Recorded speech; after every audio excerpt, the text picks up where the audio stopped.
The Assembly will hear an address by His Excellency Ishiba Shigeru, Prime Minister of Japan. I request protocol to escort His Excellency and invite him to address the Assembly.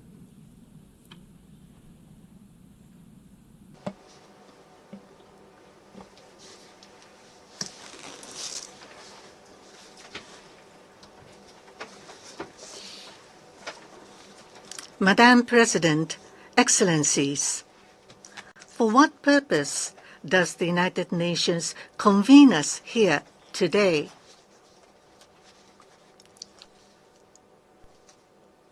Is the United Nations currently fulfilling the role that is expected of it? 80 years ago, the United Nations was established to serve as the core of a new international order based on collective security. The First World War was the first total war in history. The League of Nations was established to prevent its recurrence. However, it failed to prevent the Second World War. In light of this failure, the United Nations was founded primarily by the victorious nations with the aim of protecting international peace and security. But now, 80 years later, we must ask whether the current United Nations is really fulfilling the role it was originally expected to play. Are its functions being carried out to the fullest extent? Madam President, peace and security are never a given. Peace and security can only be achieved through proactive efforts. The most important purpose of the United Nations, as stipulated in the UN Charter, is to maintain international peace and security, and the primary responsibility for this rests with the Security Council. The 5 countries that played a leading role in the establishment of the UN were given special rights, a permanent seat on the Council, and veto power, thereby granting them special responsibilities as well. The Charter also made provisions for the establishment of a UN force under the authority of the Security Council. Furthermore, after considering that there could be situations where the Security Council fails to function properly, the right of individual or collective self-defense of each country was recognized. However, in many critical cases, the Council was unable to take the necessary decisions due to the veto power granted to the permanent members. It goes without saying that the member states have drawn on their wisdom to develop a variety of innovative mechanisms. In 1950, the General Assembly passed the resolution Uniting for Peace, thereby empowering the General Assembly to take action. In the context of the Suez Uprising of 1956, the ceasefire was established after the parties involved, including the UK and France, who are permanent members of the Security Council, accepted the resolution at the emergency special session of the UN General Assembly, it also created peacekeeping operations. In the Gulf War, a Security Council resolution authorized the use of force by member states. Since 2022, a permanent member of the Council who exercised the veto is requested to speak at the General Assembly. Despite these efforts, the Security Council is still not functioning effectively. Russia's aggression against Ukraine is the most obvious example. A permanent member of the Security Council with a special responsibility for international peace and security has invaded its neighbor. This shakes the very foundation of the international order. Security Council resolutions are vetoed and not adopted, and General Assembly resolutions calling on Russia to withdraw immediately are adopted but not implemented.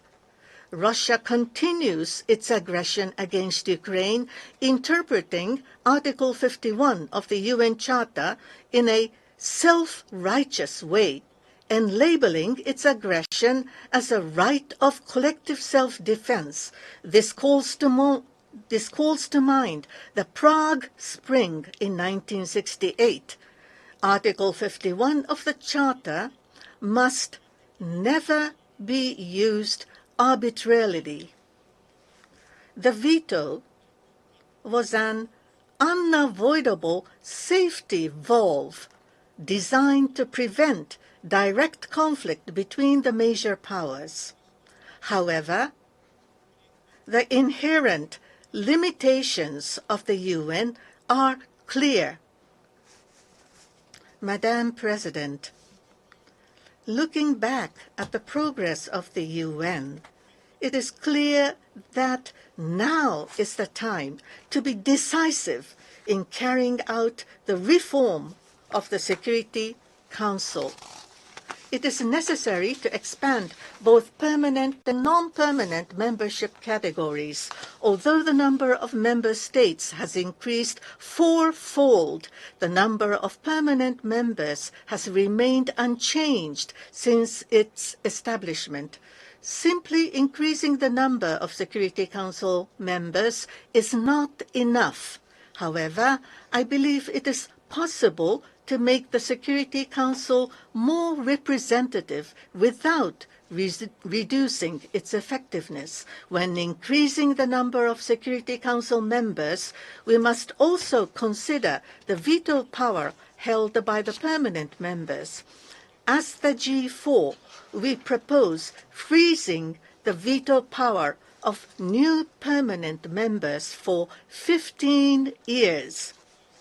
Expanding the Security Council and addressing the challenges the UN faces with greater legitimacy would make it a better organization, or suffice it to say, it would be a better organization than it is now. In last year's Pact for the Future, we, the leaders of the United Nations member states, recognized the urgent need to reform the Security Council and declared to the world that we would intensify efforts for reform. So, how much progress have we made in the discussions over the past year? We have a responsibility to accelerate discussions and reach a conclusion on Security Council reform as soon as possible. Member states cannot afford to drag each other down over how to expand the membership of the Security Council. We must be acutely aware that innocent lives are being lost even at this very moment as I am delivering my speech. We must rebuild responsible global governance, we must decisively implement Security Council reform. Japan strongly urges the international community to take action.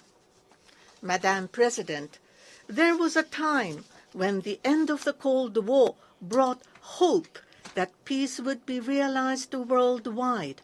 However, this hope was short-lived. Ethnic conflicts flared up, as exemplified during the dissolution of the former Yugoslavia. There were terrorist attacks in New York City. When the United Nations was founded in 1948, today's situation was unimaginable. A non-state actor possessing the same destructive power as a state, territory, ethnicity, religion, and economic disparities, these sources of conflict are not going to disappear. In fact, they are becoming increasingly acute in an international society that is becoming more and more multipolar. What role should the United Nations play in this challenging environment, Madam President? The situation surrounding Palestine has reached an extremely serious and alarming juncture that threatens to undermine the very foundation of a two-state solution which the international community has long sought and which Japan has consistently supported. The recent expansion of the Israeli ground operations in Gaza City will further aggravate the already dire humanitarian crisis in Gaza, including famine. Japan condemns these actions, which are entirely unacceptable in the strongest possible terms. We call for their immediate cessation. I feel strongly indignant by the statements made by senior Israeli government officials that appear to categorically reject the very notion of Palestinian state building. We must never overlook the unimaginable hardships the people of Gaza are facing. Japan has consistently supported the lives and dignity of the people of Gaza through humanitarian assistance, including the medical treatment of the wounded in Japan. We will continue to make every possible effort. There was indeed a time when Jews and Arabs lived together in peace for centuries. The terror inflicted by Hamas and the devastation in Gaza we are witnessing today have left many feeling deeply saddened. Since the Oslo Accords, the international community has made significant progress toward achieving coexistence of the two states, and these efforts must not be allowed to collapse. For our country, the question is not whether to recognize a Palestinian state, but when. The continued unilateral actions by the government of Israel can never be accepted. I must state clearly that if further actions are taken that obstruct the realization of a two-state solution, Japan will be compelled to take new measures in response. What matters the most is that Palestine can exist in a sustainable manner, living side by side in peace with Israel. Japan will continue to play a realistic and proactive role in moving even a single step closer toward the goal of a two-state solution. As we invite Palestine to assume its role as a responsible member of the international community, the Palestinian side must establish a system of governance that ensures accountability. As affirmed in the General Assembly resolution of 12 September, we call on Hamas to release the hostages immediately and hand over its weapons to the Palestinian Authority. We are fully aware of the domestic and international calls on Japan. Now, Japan will strongly support Palestinian state building, that is, the establishment of economic independence and effective governance. Japanese assistance established the Jericho Agro-Industrial Park in the West Bank, and currently 17 Palestinian companies employ more than 300 local people and export value-added products such as supplements, food, and medical products made from processed olives. A state cannot function without highly competent public servants who have a strong sense of duty.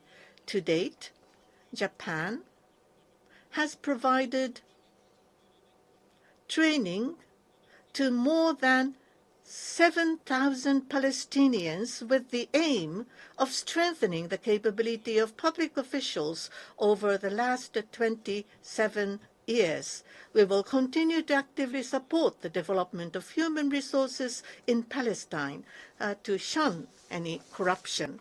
In promoting these efforts, we will collaborate with our colleagues in Southeast Asia, including Muslim countries such as Indonesia and Malaysia. Japan launched a framework for this 12 years ago in 2013 and has continued to lead ever since.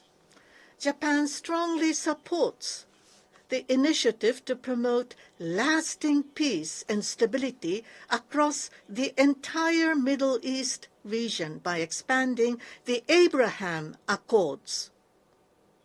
These accords bear the name of the common spiritual ancestor of Jews, Christians, and Muslims.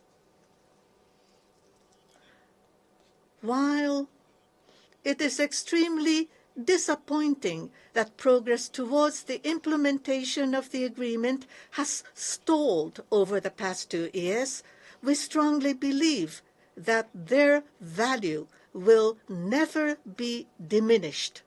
Madam President, a permanent member of the Security Council is openly making nuclear threats. I am deeply concerned that the threshold for the use of nuclear weapons may be lowered, which would introduce new uncertainties to the effectiveness of nuclear deterrence. We must address the issue of nuclear weapons head-on, squarely.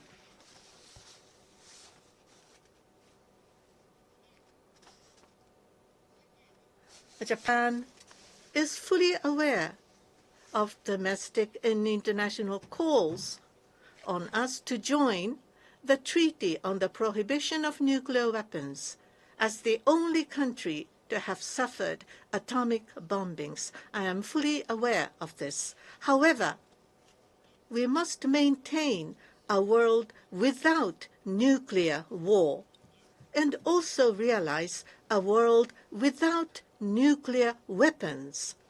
To this end, the NPT, which brings together both the nuclear weapon states and non-nuclear weapon states is the most effective and realistic framework.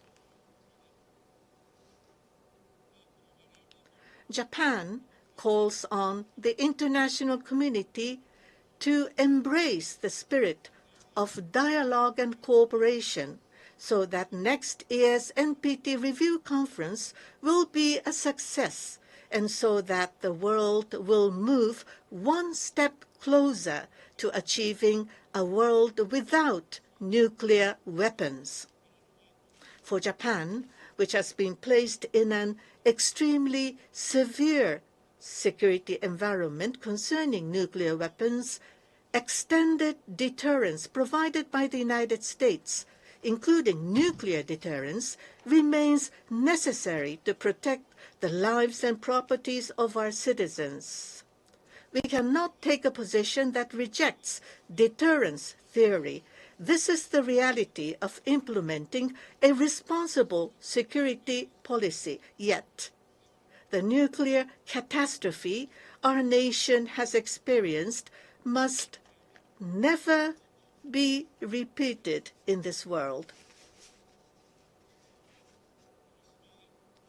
While it is a historical fact that the Hiroshima was the first place to suffer from atomic bombings, this will never change. But whether Nagasaki will remain the last place to suffer from atomic bombings depends on the continuous efforts and wisdom of mankind. Many people around the world are likely to associate atomic bombings with the image of the mushroom cloud in the photo taken from the air right after the bombings. But what actually happened beneath that mushroom cloud in Hiroshima and Nagasaki 80 years ago?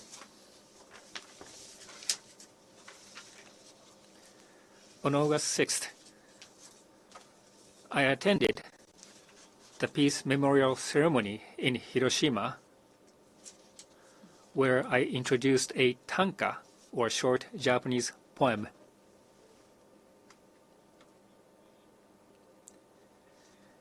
These big bones must be the teachers. Around them, gathering in a circle, little skulls are found. These big bones must be the teachers. Around them, gathering in a circle, little skulls are found. This is a poem written by the poet Ms. Shinoe Shoda, which is inscribed on the monument of the A-bombed teachers and students of national elementary schools located near the epicenter of the atomic bombing. In the midst of the blazing fire, the students relied desperately on their teachers.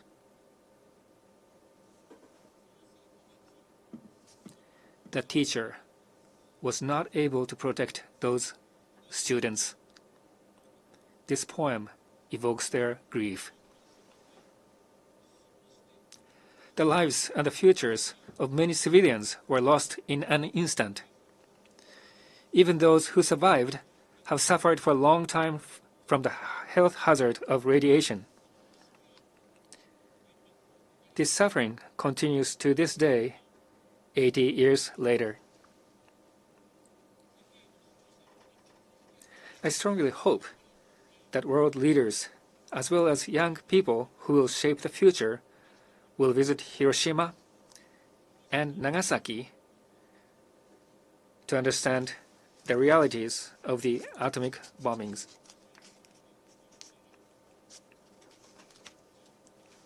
Madam President, it is North Korea that is now challenging these efforts towards a world without nuclear weapons head-on.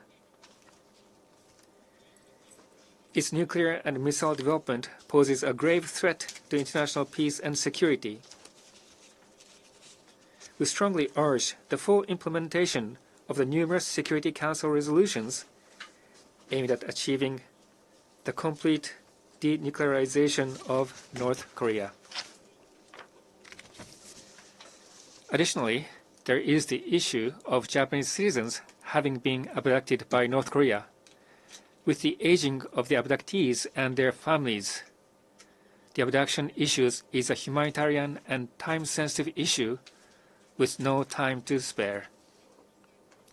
Japan seeks to normalize its relationship with North Korea in accordance with the Japan DPRK Pyongyang Declaration through comprehensively resolving outstanding issues of concern, such as the abductions, nuclear and missile issues, as well as settlement of the unfortunate past. This policy remains unchanged. Japan will continue to call for dialogue with North Korea. We strongly ask for the continued understanding and cooperation of the international community. Madam President, the role of the United Nations extends beyond the notion of security in the narrow sense.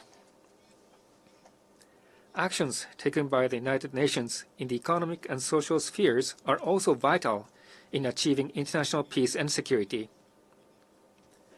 Japan has continued to place importance on the concept of human security, which focuses on the individual and calls to protect human dignity.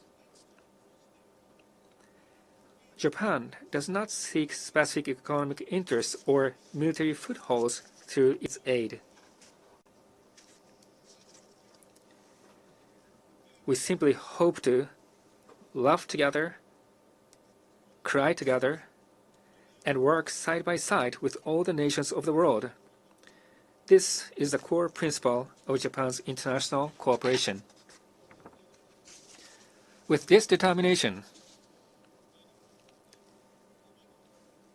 I hosted the 9th Tokyo International Conference on African Development, TICAD, in Yokohama last month. Since its inception in 1993, Japan has remained steadfast in its commitment to supporting Africa's ownership in addressing its challenges. At this year's conference, we successfully launched our joint initiative to co-create innovative solutions to the challenges Africa is facing, leveraging Japan's technology and expertise.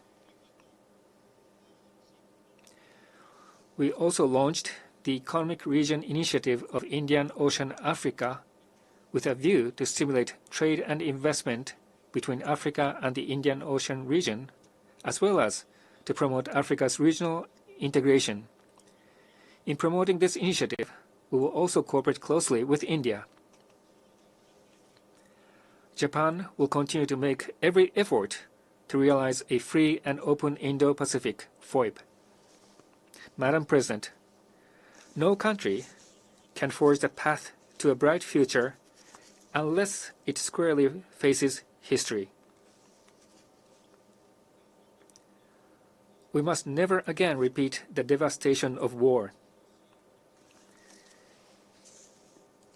On the anniversary of the war's end this August, I renewed my vow to engrave that in my heart.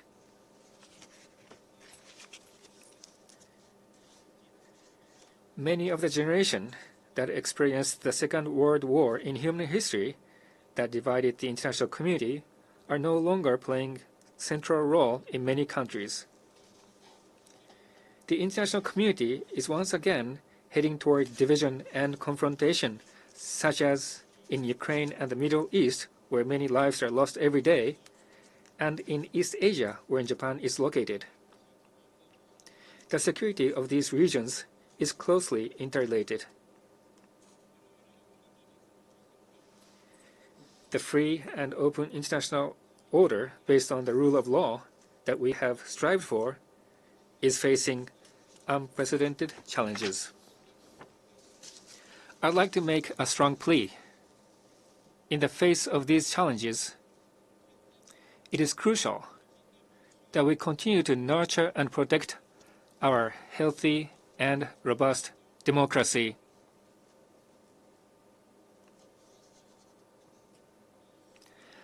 I'm not taking the position that the spread of democracy alone will bring peace to the world.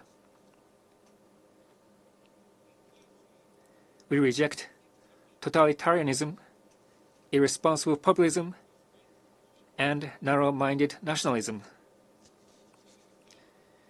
We do not tolerate discrimination or exclusion.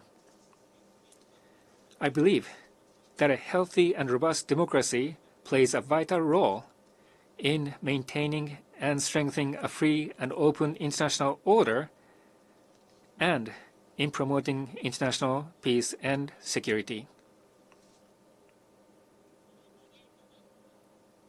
That is founded on the courage and integrity to squarely face the past, and on fostering a sense of human rights, healthy discourse, including mission-driven journalism, and classical liberalism that values the tolerance of listening humbly to the arguments of others. Madam President, 70 years have passed since the Bandung Conference, which brought Asian and African nations together for the first time to advocate for world peace and cooperation. This was also the first large-scale international conference that Japan participated in since the war ended. The people of Asia showed a spirit of tolerance in accepting Japan after the war. They must have had unfathomable emotional struggles in doing so. Still, supported by this spirit of tolerance, and under the pledge never to wage a war again, Japan has been striving to realize everlasting world peace. Through my discussions with the leaders of the Republic of Korea, China, and Southeast Asian countries, I am once again convinced of the need to further promote future-oriented relations and have shared this conviction with the leaders of these countries. Over the past year, I have visited various countries in Asia and Latin America and met with numerous heads of state and government in Japan. This brings my total of such occasions to 90 countries and 4 international organizations. During these meetings, I often felt that countries around the world consider Japan an essential part of the international community. I hope that Japan will continue to be sought after by the rest of the world. That is my honest wish. Please join us in calling for reform of the Security Council as soon as possible, a world without nuclear war and a world without nuclear weapons, a world that can overcome global challenges together, and solidarity and tolerance, not division and confrontation. Japan will continue to move forward alongside the international community. We will never waver, and we will continue to lead the way. It is with this determination that I'd like to conclude my statement. Thank you for your attention. On behalf of the Assembly, I wish to thank the Prime Minister of Japan.